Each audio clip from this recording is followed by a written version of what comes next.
So the goal for tonight is to really present the wild and awesome forces that our forest and landscape are exposed to, either on a yearly basis, annual basis, or every century or so. The ways that those forces have been messed up or tinkered with over time, and then also some of those forces that we just kind of ignore and hope that don't happen anytime soon. So with that, we'll take a look at some quotes. I usually don't like to put up a lot of words on a screen, but I think this is a great way to kind of tie in both the Historical Society and what we do as ecologists. And the idea is that if we ignore our past events, past things that humans have done, past things that nature has done, we just can't really explain what's going on in today's world. And so with that, let's take a look at essentially what people thought about when they came to the New World, when people were coming into what we call the forest primeval, the virgin forest, the untouched forest. I really like this quote, or this kind of hodgepodge of quotes put together, but that last one talking about preadamant trees scattered about the forest floor like ancient monuments of Egypt, Greece, and Rome. You can imagine what Europeans came across in the forest, these monster trees blown to the ground, never salvaged or logged, and just laid like matchsticks. Much different than what we have out here today.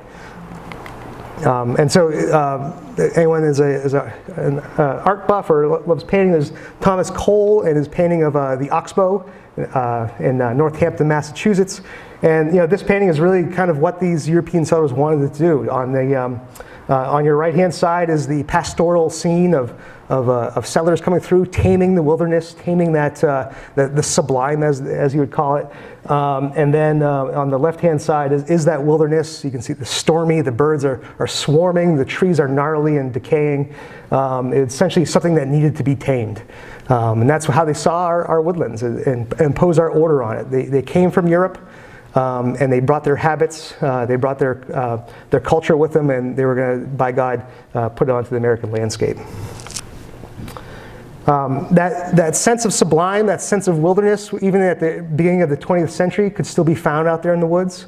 The Harvard Tract, if you're familiar with that, essentially surrounded by Pisgah, it was one of those tracts. 400-year-old pine, never touched by European settlers, never cut, anything like that, never farmed even.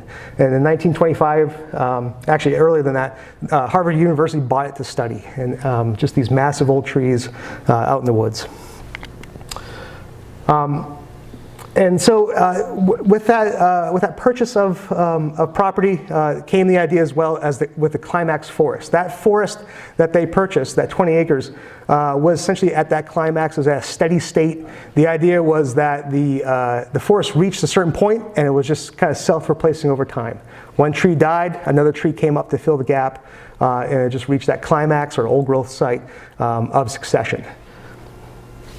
And do we have a pointer? Yes, we do. Yes. So the idea with these is that you actually be kind of stuck in these top end levels here, never going back to here during that climax state. So if we take a look at the landscape of Pisgah, the big red blob here is essentially the 13,000 acres, and this little tiny piece in here is that Harvard Tract surrounded by Pisgah. Pisgah at the time in the 20s was pretty wild country. Some of it was farmed, some of it was heavily logged, but a good portion, about a third of it, was never touched. And so it was pretty wild. It was pretty. It essentially looked like the original forest when the Europeans showed up, even in the early 20th century. But something dramatic happened. In 1938, that's the Long Island Express came to New England. There was a hurricane in September that blew over about half of our forest land. Keene was not spared at all. As you can see in this picture, this is actually Ladies Wildwood Park.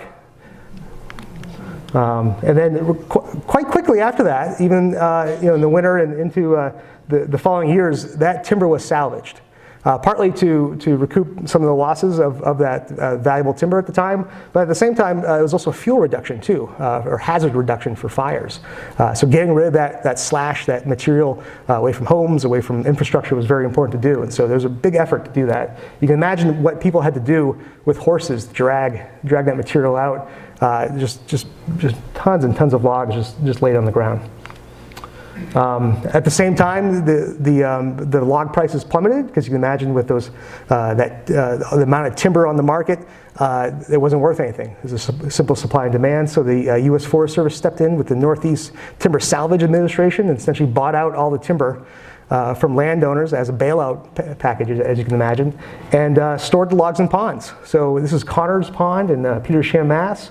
But Spofford Lake, all the lakes and ponds around here were subject to having logs floating in them to preserve them. And over time, they would be pulled out either into mills that were on the lakeside or portable mills that were moved to the lake and processed and put back into the market. I like this slide because it just shows what was going on in the 40s as well. As was World War II, and this is a sawmill in Concord that was totally run by women at the time. It's kind of a unique story there. Yeah, yay. But there's a great book called "They Sawed Up a Storm." It's all about that sawmill in Turkey Pond. The Harvard tract was not spared from the hurricane. There's a 400-year-old white pine and hemlock in that stand, and that was also blown over at the time. And you can see as it looked there, there's actually a little gentleman hanging out right there. The only difference is that the Harvard tract was never salvaged. Harvard decided to leave it as is, leave it untouched as it was when they bought it. And the Harvard tract today is still a pretty amazing place. You can actually see these ancient monuments kind of just standing on the land, scattered across the forest floor as it was described by Europeans in the 1700s. It's pretty amazing to walk through that forest where you have those logs 3 or 4 feet in diameter just laying on the ground, still pretty solid. They're 80 years old today. It's pretty amazing. Stuff you don't see across the landscape. If you go into Pisgah and the surrounding environs, most of that big timber was picked up. It was hauled off, it was floated in ponds and slowly put into sawmills over time. And if you take a look at these two photographs, probably maybe half a mile from each other in Pisgah or in the state park, similar forest type, essentially, same slope perhaps, but definitely missing these large monuments that are just laying dead on the ground. The roles of those, we've yet to really know. I mean, there's a lot of questions we have about these things.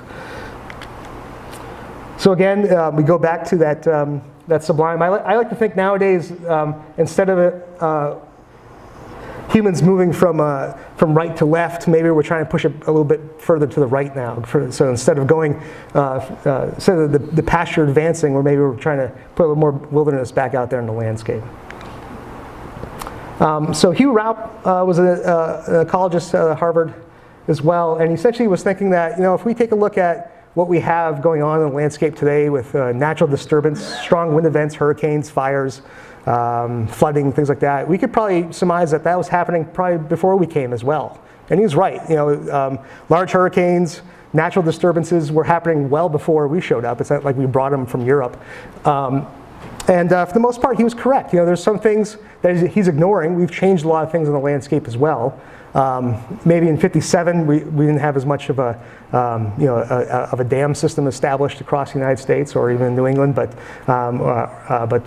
and beavers at that time were just coming back from extirpation. So there are some things missing that he kind of ignores. But for the most part, the forest that we have out in New England today was affected, was essentially maybe similar to what we had prior to settlement, meaning we had old growth, we had very young growth scattered across the landscape. It wasn't just all old growth or steady state. So that vision of Pisgah was just a snapshot in time, and that same site 400 years ago may have been burned to the ground.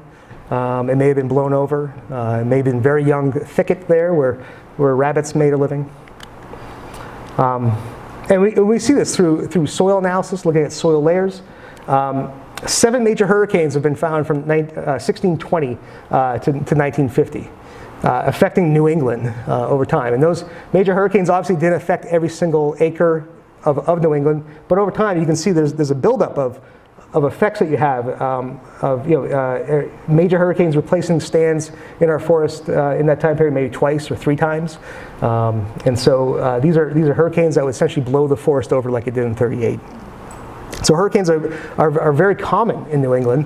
It's just that the time scale is very long, right? So the interval for those is about every 75 to 150 years.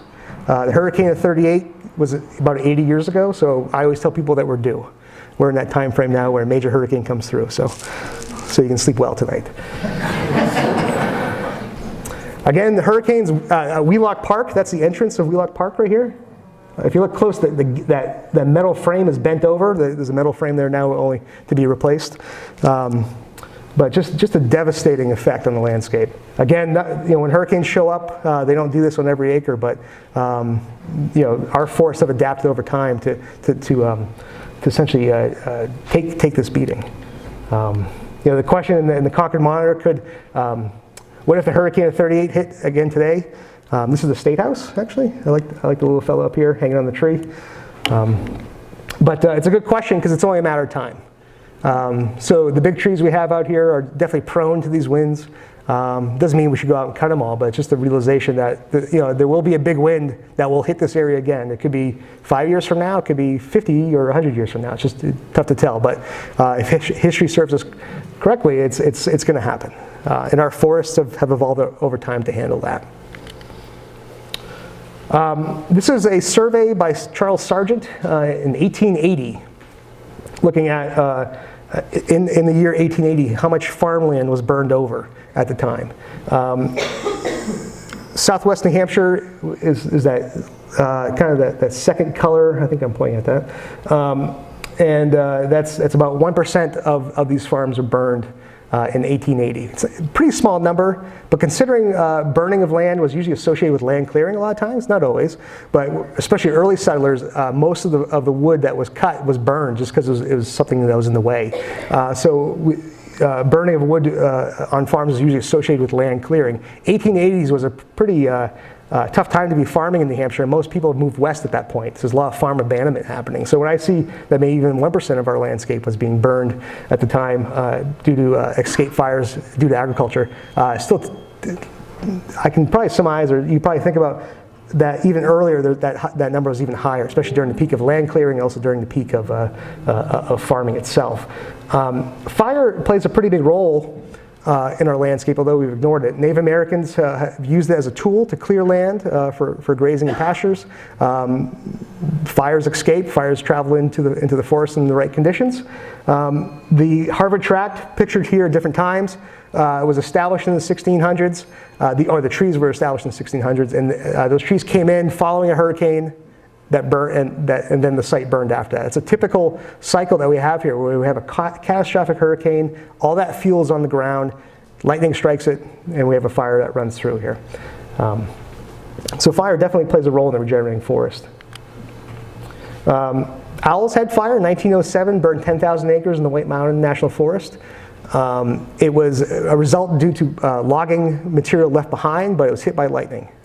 So again, that fuel load was there and probably mimicked a hurricane fuel load, but again, struck by lightning and went on its way. The Marlow Fire in 1941, just north of here in Marlow and Stoddard, about 25,000 acres burned, and that was hurricane debris across the landscape that was set off by an accidental fire at a sawmill. So again, a human cause there, but if it weren't for the hurricane, it wouldn't be so devastating. Beavers. We tend to ignore beavers nowadays, partly because at one point we didn't have beavers in New Hampshire, so the effects of beavers was missing on the landscape. And nowadays too, we don't let beavers be beavers anymore. They're either trapped, they're moved, they're killed. Their dams are knocked over. Their dams are deceived by beaver deceivers. And so beavers have become more of a nuisance along landscape, and they've now allowed to flood what they would naturally flood prior to settlement. This is at the time, the world's largest beaver dam. Is about a half a mile long in Alberta, Canada. Some fellow hiked out there so he could pin it on Google Earth, so he'd be like the first guy getting there. But they can be pretty impressive. Of course, Alberta is a different landscape than, say, southwestern New Hampshire, but you can imagine in sites that are flat, have plenty of marshes, beaver could really make a difference. And you can imagine when the beavers move on or are killed by wolves or killed by, or just other natural causes, the dams fall apart, that beaver dam goes away, and that forest comes back up and regenerates. You have that young forest regenerating at that point. Associated with beavers, just with the waters flooding, Main Street in Keene, 1936.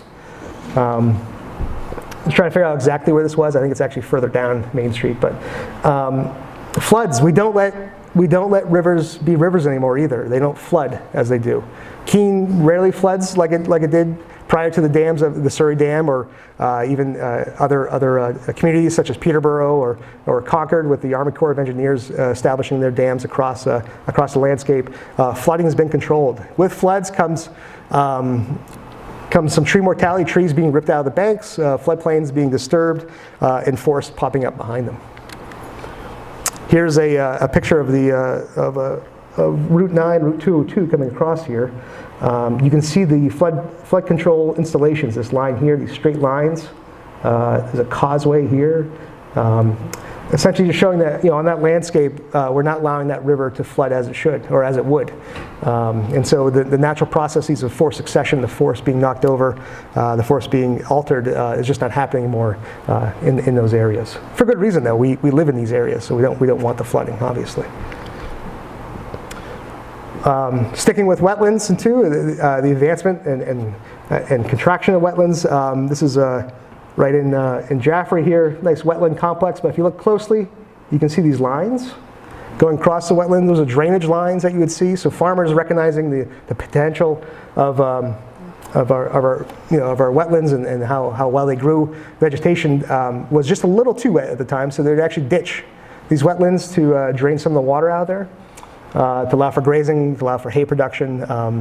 Quite often, there's people who say, "Oh, the best hay field used to be over there," and you look over there, and it's a beaver pond or it's a wetland, and that's because at one time they did drain them. If you look a little closer with LiDAR, this is just showing that you can see these ditches again right here, same site, just different, using laser technology to show it off. Also, if you go to Boston, you start looking at the Charles River. You can imagine at the time, you can start seeing these lines in these meadows here, scattered throughout these old wetlands. And it's the same idea as that. Having pastures, having hay production close to the market, you could fatten your animals up pretty easily and ship them off into the ports. But again, these meadows very, very valuable to the farmers. And these meadows would ebb and flow. They would flood over time. They would be drained, if not drained by settlers. Ice jams. We see these now and again on the news. You can imagine these massive blocks of ice floating down the Connecticut River, hitting a floodplain. If you're in Walpole, you can imagine where you see cornfields. There most likely was a floodplain forest there. That floodplain forest would be mowed over by these massive blocks of ice. That mowed over forest would regenerate into a younger one and start a new rotation there. So again, combined with the flooding and the ice, just a reset of the forest along our streams and rivers. Other pictures up north. This fellow had a pretty unique experience with what he calls rafts, these large log jams, and not a few logs here and there, but log jams tens of feet tall, hundreds of feet long, just in a major river. And so old, you actually have vegetation growing on the logs in there. So you talked about moving through brambles, and which no doubt raspberries and other shrubs are growing right on the logs that are right on top of the water. So almost having a bridge of wood caused by natural buildup of logs floating down the river over time. So you could imagine this picture of Westmoreland here. These banks loaded with wood. That wood was removed over time. Oh, excuse me, got ahead of myself. A good example is Mount St. Helens and some of the streams that are coming down the mountain there. Wood that was blown over during the explosion or the eruption of Mount St. Helens, and over time that wood has made itself found itself into the stream. That's actually, there's water. There's a stream underneath that, essentially that amount of wood there. So it's pretty impressive stuff. Over time that breaks down, or a major flood comes and sweeps that away, and just like those ice jams, that massive block of wood just floating down the river, just ripping out the floodplain forest at the time. Of course, we had other priorities on our rivers for travel up north, and even on the Connecticut River and other places. We moved wood, pulpwood, and other products down the river. So removing those those log jams, straightening and channelizing our streams was a priority just for transportation. Rivers were by far the easiest way to move products up and down or across the landscape. And so they were streamlined, just like we do with our highways today. Again, the Androscoggin River, just loaded with wood during the spring drive. And when we actually had log jams of pulpwood, they would just stick some dynamite in that jam and just blow it up, just to keep it flowing. Pretty impressive there. Another log jam there. Yeah.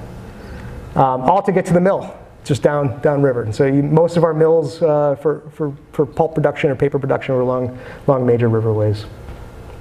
Those riverways cleared out, preventing floodplain forests from being reset by natural floods. This is a light catch. There's pictures that Fish and Game has of these massive deer kills going out. People, getting dozens of deer when there was really no catch limit on there. So you can imagine the population of deer plummeting during these times, or being pretty low, and the pressure for deer to feed on vegetation was gone. And so you imagine seedlings like oak and maple being able to establish and make it up into the canopy when deer were not as a higher pressure. So a positive for the forest. Ice storms, 2008, 1998, the early 60s in the Upper Valley. This is a regular disturbance that we have in our forest. It can be pretty catastrophic, where stands acres and acres are laid on the ground, or just be a single tree here and there. But definitely a disturbance that we have in the forest. Insect outbreaks, forest tent caterpillar. This is not the caterpillar that produces those tents that you have out there, but it does produce a little tiny one. This scenario here, we actually had a lot of canopy dieback. This is actually in June, believe it or not. So this should be fully closed canopy. Allows for this understory to erupt and to develop this beautiful shrub layer underneath.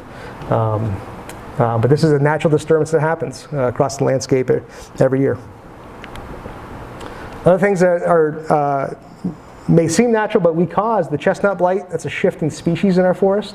Chestnut was by far the most dominant tree, especially further south as you go, again to the Connecticut or into Massachusetts. But chestnut definitely played a dominant role in our forest. And that tree, when the canopy of chestnut died off, there was a chance for other trees, other forests to establish underneath it and erupt up.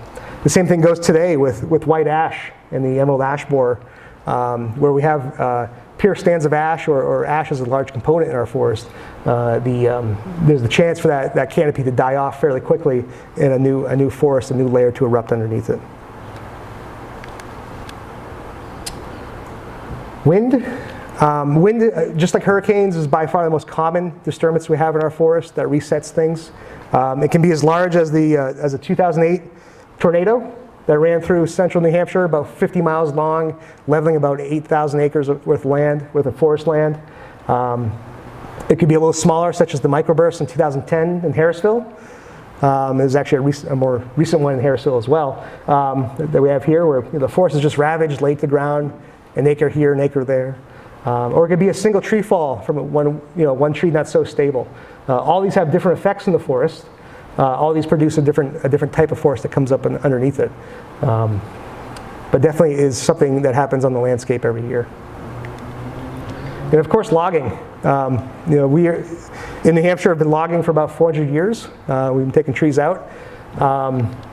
We've gotten pretty efficient at it, so we can move pretty quickly at it, but that is definitely a disturbance that we use to our benefit, but it's also a disturbance that can benefit wildlife with that too, and Matt will get into that.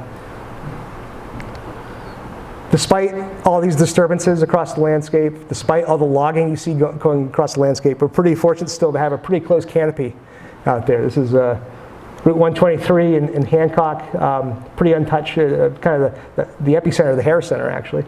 But pretty fortunate to have that landscape closed canopy, forested. That's great if you're a forest critter.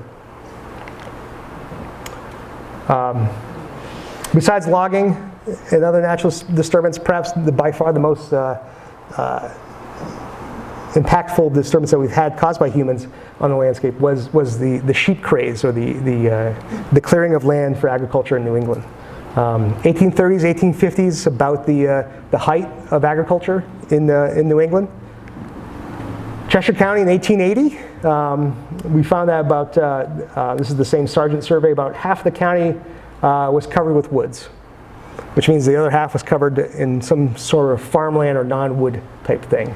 If it wasn't farmland, it was probably abandoned farmland, shrub, scrub, really, really rough pastures, things like that.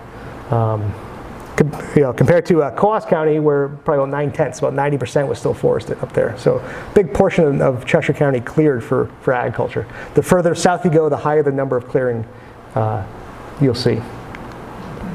But the 1850s and on, there was the abandonment of farming in New England. People walking away from their farms, selling land, no longer plowing it, no longer grazing. And as you know, if you stop mowing anything, the trees start to pop up over time. And that's what they did. And by the early 20th century, we actually had a new forest, a second growth forest coming up, where most of the time white pine would come into that abandoned field. And that white pine was rarely harvested for boxes, for building materials, you name it. It was really it wasn't really forestry per se. It was more just clear cutting of a product and shipping that off the market. Following those pines being kind of cut off the landscape, you would actually have a regrowth of usually hardwood or a mixed wood type of scenario, kind of the forest kind of reverting back to what it once was, and then growing up into the forest you see today. If it wasn't clear cut in the early or before 1938 or even harvested in 1938, it was most likely blown over in 1938. So again, about half of our landscape was blown over. The other half was probably too young or too small of a structure to be blown over, so it survived the hurricane and continued to grow. And the cool thing, despite all these amazing disturbances that we've had throughout time, we still have these big trees on the landscape, just ready to become those ancient monuments as described earlier on. It's pretty impressive to see them out there still. And again, despite everything that goes on in the forest, both destructive and natural, and natural being destructive sometimes as well, but about 85–84%, as Tom mentioned, of New Hampshire is still forested, which is pretty impressive. And the majority is this kind of hardwood type of scenario that we see out there. The number I want to point at is how much of it is privately owned. If you come from out west, that number would probably be opposite. 75% kind of federal or state or publicly owned.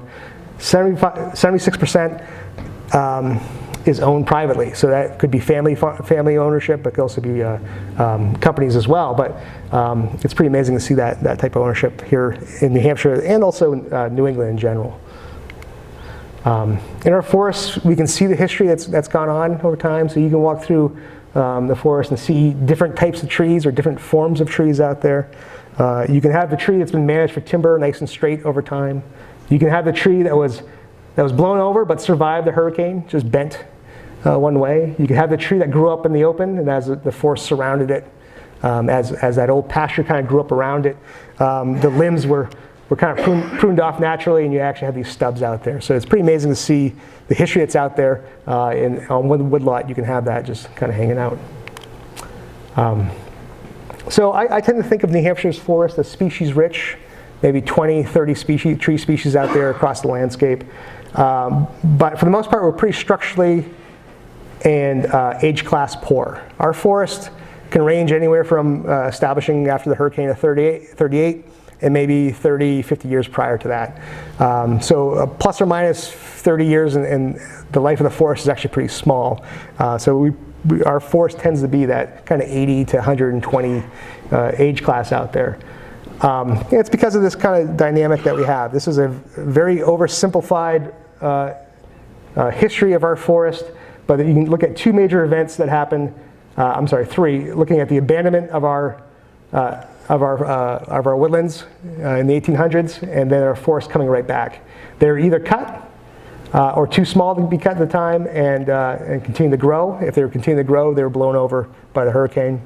And again, if they were cut, they were too small to be blown over by the hurricane, and they continue to grow. Leaving us with the scenario today where we have the bulk of our forest, kind of in this middle-aged, pretty robust, pretty good, healthy forest, 100 plus or minus years old, and doing pretty well.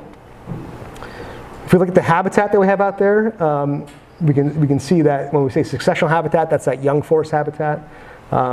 With the habitat, follows the animals as well. So where we have animals that rely on young successional forest, such as ruffed grouse, when it peaked in the early 1800s, so their populations have been on a steady decline. Pretty interesting. So with wildlife, we want all this. With forests, we want all this too. I just went through a long list of disturbances that can affect our forest. And if we all have our forest in one basket, essentially if it's all the same age or same structure or same age class, and a disturbance comes along and that affects the age class, then our landscape's in trouble. So if everything is in this older age class like it is today, and a disturbance comes along and kind of whacks it, then we're going to have a lot of our acreage on the ground. And we can see that we are in this older age class just looking at some kind of indicator species of older forest. The pileated woodpecker needs large old trees to make a living, to feed on those carpenter ants and other things, feeding on those dying or dead trees. And you can see over time their populations have gone up as the forest has grown older. The eastern towhee is the exact opposite. It requires shrubby habitat to make a living, so young forests. The problem with shrubby habitat is that it grows up. So if you have a lot of it in the first half of the century, of the 1900s, you can have a lot of towhees, but as that forest grows, or as that young shrubland grows up into a forest, the towhees go away. They go find other shrublands elsewhere. So again, we're kind of focusing, or we're in this state here where we have this older, robust forest. But what we want is that mixture across the landscape, across woodlots, essentially to diversify your holdings. So I'll leave a couple points here about our forest. Again, I mentioned privately owned. It's really kind of family-owned, family forest. So folks like you and I who own a woodlot, who own 100 acres, who own 30 acres in our backyard. And it's really the collective decisions of all of us on the landscape, these private decisions that happen between perhaps you and your spouse or just yourself, that impact a public good. So clean water, robust wildlife habitat, foliage, our timber markets, all that depends on private actions. All these public goods depend on private actions. And it's pretty amazing that for over 400 years we've actually had a pretty vibrant green infrastructure here in New Hampshire. That we are all stewards of our natural resources, and so the decisions that you make on your woodlot, they obviously affect what's going on your property, but it also affects the wildlife that are on your property that don't know what boundaries are and go across and move about. So it's important to learn what's out there and learn what's important. I would point out the bulk of our landscape, the bulk of our forest is susceptible to natural disturbances, but also to human disturbances such as development and other things like that. So what is green, what is considered our green infrastructure in New Hampshire may not always be green in the future. So with that, I'll leave a little PSA is that we can give you a kind of brief history of what's going on here in New England. I'm happy to go for a walk with you on your woodlot if you have one, or your community's woodlot or anything like that, and talk about your forest structure that's out there.